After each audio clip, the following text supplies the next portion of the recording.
Eh bien, salut à tous, bienvenue dans les brèves de l'écho. Les assurés de la compagnie prudentiale Beneficial Life Cameroun, à jour à l'acquittement de leur prime au 1er avril 2020, bénéficient pendant une période de 45 jours, éventuellement renouvelable, d'une nouvelle garantie sans frais en rapport avec la pandémie de Covid-19 qui secoue la planète. Selon cette compagnie d'assurance, la nouvelle garantie permet aux assurés hospitalisés à la suite d'une contamination au Covid-19 de bénéficier d'une indemnité hospitalisation de 5 000 francs CFA par jour sur 30 jours, soit 150 000 francs CFA. En cas de décès dû au Covid-19, les assureurs recevront une indemnité d'1 million de francs CFA. De plus, toutes les personnes éligibles à cette garantie bénéficient d'une exonération du paiement des primes pour une période de 3 mois. À en croire la compagnie, tous les clients actuels et nouveaux bénéficient à 100% de cette nouvelle garantie sans frais, tandis que tous les assurés secondaires figurant sur les contrats ainsi que les enfants bénéficiaires du produit éducation scolaire bénéficient de cette couverture à seulement 50%.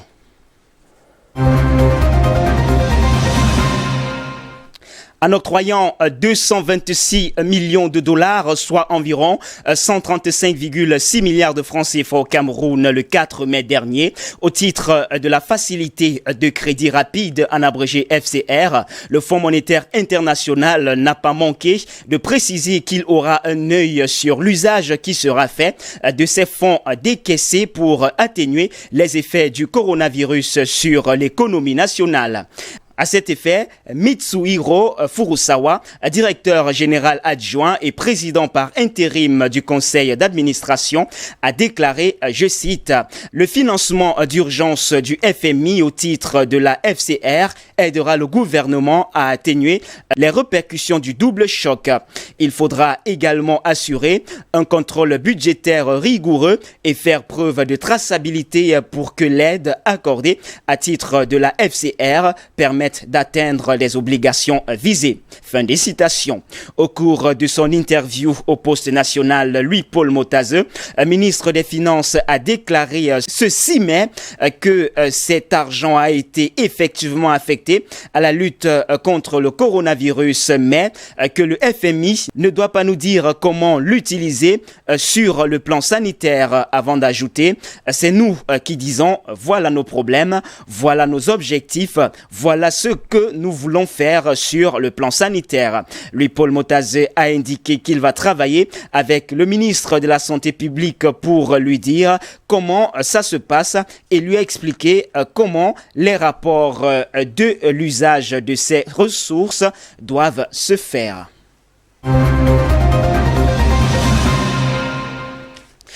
Le syndicat national des exploitants des débits de boissons du Cameroun, le SINEDEBOC, promet de mettre en œuvre des mesures pour lutter contre le coronavirus. Selon une note de son coordonnateur national, Valérie Nteldier, il s'agit de l'installation des dispositifs de lavage des mains, du port obligatoire des gants et des masques de protection pour le personnel et de la réduction de 50% des places assises dans les débits de boissons pendant la durée de la pandémie. Il promet également le respect de l'aération autant que possible des espaces de débit de boissons comme mesure de rigueur, au point où cela fera l'objet de contrôle de la part du syndicat. Si celles-ci sont respectées, ces mesures de distanciation sociale feraient peut-être taire les critiques d'une part de l'opinion qui n'a pas du tout apprécié l'assouplissement des mesures restrictives décidées par le gouvernement le 30 avril dernier. Le SINEDEBOC estime pour sa part que la réouverture des bars et autres ventes emportées est un soutien du gouvernement au secteur brassicole, acteur important de l'économie camerounaise et pourvoyeur de nombre d'emplois indirects et directs. Le groupe canadien First Cobalt s'apprête à devenir l'an prochain le premier producteur de sulfate de cobalt en Amérique du Nord. Cette matière est un composant essentiel pour la fabrication des batteries de véhicules électriques. L'objectif est de rendre le marché américain moins dépendant de la Chine. La production devrait commencer l'an prochain sur son site situé à Ontario, dans le sud du Canada, où se trouve déjà une raffinerie de ce minerai. L'entreprise minière canadienne compte en produire 25 000 tonnes d'ici fin 2021, assez pour équiper toutes les batteries de véhicules électriques d'Amérique du Nord. L'objectif est également de briser le monopole chinois qui domine le marché mondial de piles électriques, car les besoins du secteur sont énormes pour les années à venir. Pour 2040, les prévisions indiquent que les ventes de véhicules électriques dépasseront celles des véhicules thermiques. De quoi rendre stratégique le positionnement sur la chaîne d'approvisionnement en cobalt.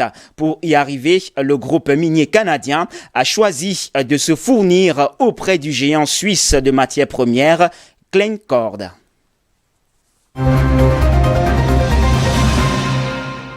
Selon le rapport mensuel du cabinet de conseil aux entreprises américains, l'ADP, les fermetures d'entreprises pour enrayer la pandémie de coronavirus ont provoqué en avril la destruction de plus de 20 millions d'emplois dans le secteur privé aux États-Unis. Les économistes s'attendaient à une telle baisse, mais son ampleur est sans précédent. Avec précisément 20 236 millions d'emplois perdus, les chiffres sont d'autant plus inquiétants qu'ils ne concernent que les 12 premiers jours du mois passé. En avril, les pertes d'emplois ont affecté toutes les catégories d'entreprises. Les petites, soit moins 50 salariés, ont ainsi perdu quelques 6 millions d'emplois. Les entreprises de taille moyenne, 5,26 millions. Et les grandes entreprises, soit plus de 500 employés, 8,96 millions.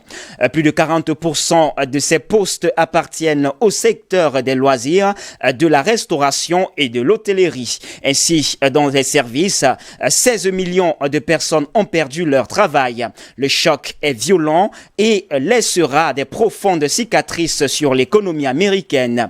Les experts du cabinet de conseil ADP estiment que les pertes d'emplois de ce mois d'avril rejoignent les pires niveaux de la Grande Dépression des années 1930.